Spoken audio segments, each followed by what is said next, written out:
చూడండి, 1, 2, 3. అమ్మో, ఎన్ని పురుగులున్నాయో! లబలబమంటూ చాక్లెట్ నుంచి బయటకు వస్తున్నాయి.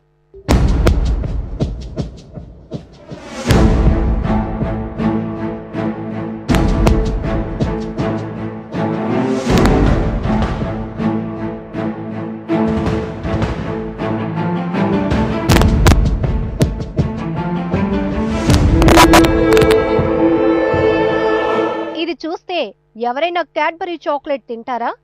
పిల్లలు జాగ్రత్త! ఈ కంపెనీ చాక్లెట్లు తినే ముందు 1కి 2 సార్లు సరి చూసుకోండి. చాక్లెట్లలో పురుగులు ఉన్న విషయం ఆ నోటా ఈ నోటా పాకి ఇప్పుడు వైజాగ్ లో హాట్ టాపిక్ అయింది. మంచి కంపెనీ అని జబ్బలు చరుచుకునే కంపెనీనే ఇలా నాసిరకమైన నాణ్యత లేని చాక్లెట్లు అమ్ముతారా అంటూ ఆగ్రహం వ్యక్తం చేస్తున్నారు మహిళా మణులు. ఈ చాక్లెట్నే కాదు,